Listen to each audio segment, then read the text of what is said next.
오늘 생명 주심 감사합니다. 나의 기업이 되시며 소망이 되신 주님을 찬양합니다. 나의 삶이 모두 주님께 있으니 가장 나약한 마음이 가난한 심령 마음 가운데 주의 은혜로 부욕해 되는 일이 있게 하시고 오늘도 영육 간의 모든 결핍을 풍성한 주의 사랑으로 채워주시옵소서. 나의 심령이 말씀 충만 은혜 충만함으로 주의 사랑을 발견하는 행복한 하루가 되게 하여 주시옵소서. 나의 문제와 걱정과 근심을 해결하시고 평안으로 인도하여 주시옵소서. 예수 그리스도의 이름으로 기도드리옵나이다. 아멘. 하나님의 말씀은 전도서 9장 13절에서 18절에 있는 말씀을 보도록 하시겠습니다. 이해를 돕기 위하여 세번역 성경으로 교독하도록 합니다. 나는 세상에서 지혜로운 사람이 겪는 일을 보고서 큰 충격을 받은 적이 있다. 주민이 많지 아니한 작은 성읍이 있었는데 한 번은 힘세 왕이 그 성읍을 공격하였다. 그는 성읍을 에워싸고 성벽을 무너뜨릴 준비를 하였다. 그때 그 성 안에는 한 남자가 살고 있었는데 그는 가난하기는 하지만 지혜로운 사람이므로 그의 지혜로 그 성을 구하였다. 그러나 어느 누구도 그 가난한 사람을 오래 기억하지 않았다. 나는 그 지혜가 무기보다 낫다고 말해왔지만 가난한 사람의 지혜가 멸시받는 것을 보았다. 아무도 가난한 사람의 말에 들어서 귀를 기울이지 않았다. 어리석은 통치자의 고함치는 명령보다는 차라리 지혜로운 사람의 조용한 말을 듣는 것이 더 낫다. 지혜가 전쟁 무기보다 낫지만 죄인 하나가 많은 선한 것을 망칠 수 있다. 아멘. 가난한 지혜자가 당면한 현실은 무시당하고 또 그 지혜가 인정받지 못하였음에도 불구하고 전쟁의 무기보다 지혜가 더 낫다라는 것을 강조하고 있습니다. 오늘은 지혜자의 힘이라는 말씀으로 말씀드립니다.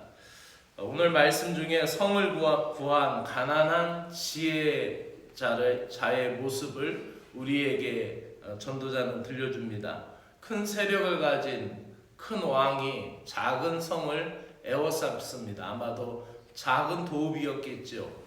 그리고 그 위기에 처한 성이 이렇게 위험한 순간이었는데 그 성을 구한 사람은 그 성에서 아마 가난한 사람이었던 것 같습니다. 그 가난한 사람의 어떤 지략이나 묘략이 그것이 통과되어서 그 성을 구하게 됩니다. 역사적으로는 실제 그러한 일들이 있었습니다. 그러나 그 가난한 자의 지혜의 이름은 온데간데였고 그 사람을 기억하지도 않고 가난하다라는 그 사람, 지혜는 비록 있었지만은 그 사람이 이름이 유명하지도 않고 가난하기 때문에 그 지혜를 무시했고 아마도 어쩌다 그 사람의 말이 역설이 맞아 들었겠지라고 생각하였는지도 모릅니다.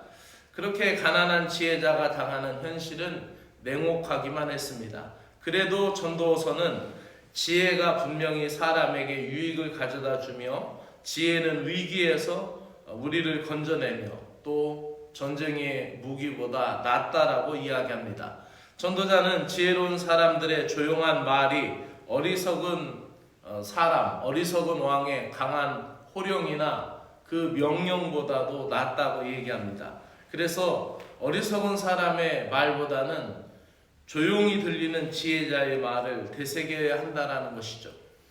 전도자는 지혜가 지닌 태생적인 한계를 가난하다라는 국한적인 표현을 했습니다. 지혜를 갖고 있지만은 이 세상을 살아가는 사람이 가지고 있는 지혜가 얼마나 더 크겠습니까? 아무리 하나님 앞에서 지혜롭게 행하고 하나님 앞에서 순전하게 행하였던 욥도 하나님의 지혜 앞에서는 아무 말도 못했어요. 그래서 하나님이 욥에게 나중에 그 욥기 42장에 가서 호통칠 때 보면은 욥을 호통칠 때 보면은 네가 그렇게 순전하고 네가 그렇게 지혜롭다고 하는데 그때 그러면 내가 바다하고 육지의 경계를 지을 때 너 어디 있었느냐? 내가 천지를 창조할 때 어디 있었느냐?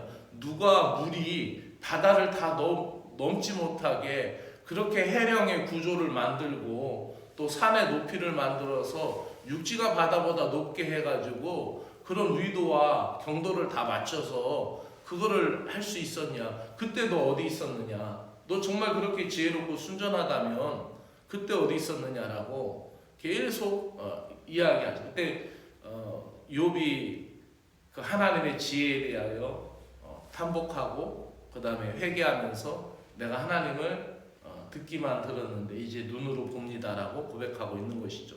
그렇기 때문에 우리 인생이 가지고 있는 지혜는 한계가 있다라는 것을 이 가난한 지혜자의 모습을 통하여 우리에게 보여주고 있죠.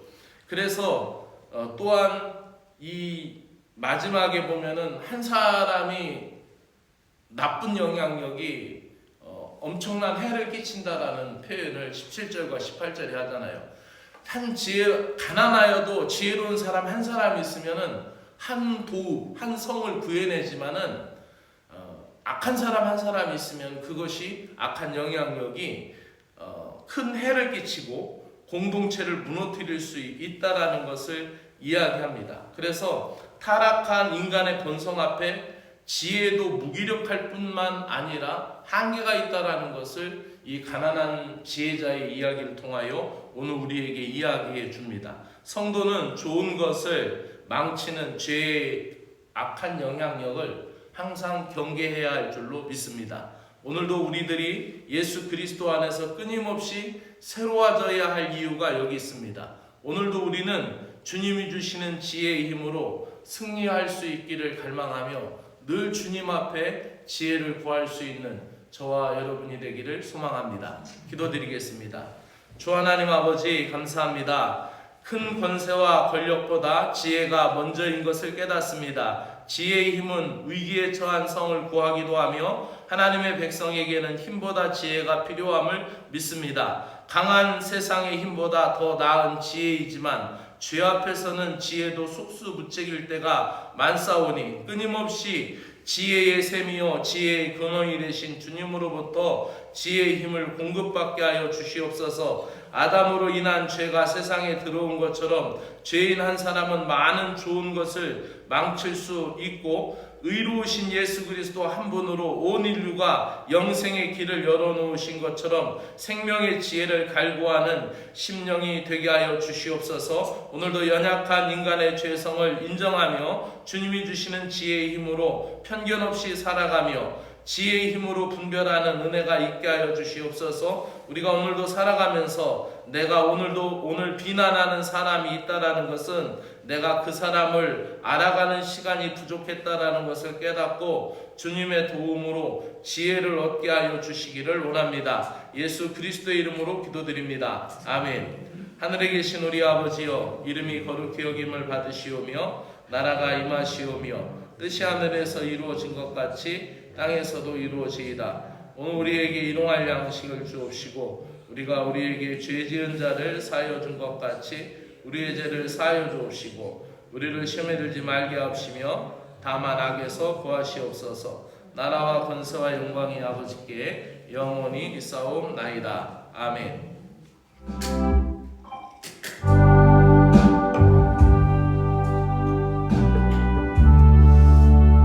사랑의 하나님 아버지, 대한민국 이 나라와 지도자를 위하여 기도드립니다. 2025년 6월 3일 대통령 선거일을 역사적으로 맞이합니다. 사랑과 정의 하나님, 역사의 주인이시며 열방의 심판자 되시는 하나님 아버지, 오늘 우리는 대한민국의 새로운 대통령을 뽑는 소중한 날을 맞이하였습니다. 이 나라의 운명을 좌우할 분은 분명 하나님이시지만 이 민의에 의해서 중대한 결정을 앞두고 우리가 두 손 모아 간구합니다. 주 하나님 아버지, 우리가 눈에 보이는 외모나 말솜씨, 인기 이기나 세속적인 기준으로 선택하지 않게 하시고 하나님의 뜻을 헤아리며 정의롭고 진실한 지도자를 분별하게 하옵소서. 하나님을 경외하며 국민을 사랑하고 공의와 겸손으로 나라를 섬길 수 있는 지도자를 이 땅에 허락하여 주시옵소서. 이 나라의 뿌리를 흔드는 거짓과 혼란과 분열과 욕망의 소리를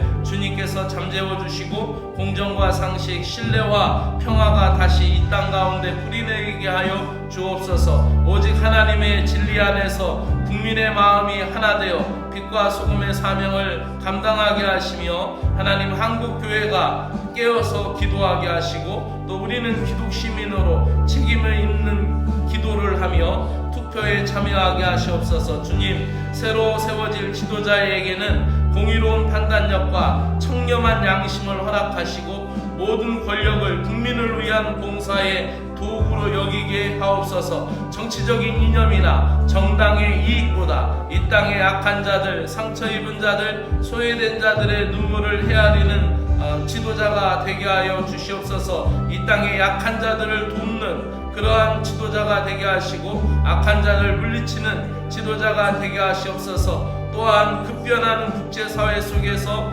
평화의 외교와 한반도 통일 비전을 품는 지혜를 지도자에게 주시옵소서. 무엇보다 이 나라 대한민국이 하나님 나라의 도구로 사용되게 하시고 한국교회가 세상의 빛으로서 기도하고 행동하는 공동체가 되게 하옵소서. 주님의 뜻이 하늘에서 이루어진 것 같이 이 땅 대한민국에서도 이루어지게 하여 주시옵소서. 자비로우신 하나님, 환우들을 위하여 기도드립니다. 육신의 고통 속에 있는 자들, 마음이 아픈 사람들, 또 육신으로 인하여 마음이 지친 환우들이 주님의 의의 아버지 하나며 회복되게 하시고 치유의 주님, 회복의 주님, 몸이 아픈 환우, 마음과 정신이 아픈 환우에게 회복의 은혜를 부어주시고 불안한 마음에 평화를 주시며 지친 몸과 영혼에게 세임을 더하여 주시옵소서. 그들을 맡고 있는 의료진에게 지혜와 섬김의 마음을 주시고 또 그들의 가족에게는 인내와 위로를 더하여 주시고 그 가족들이 함께 주님의 이름을 부르며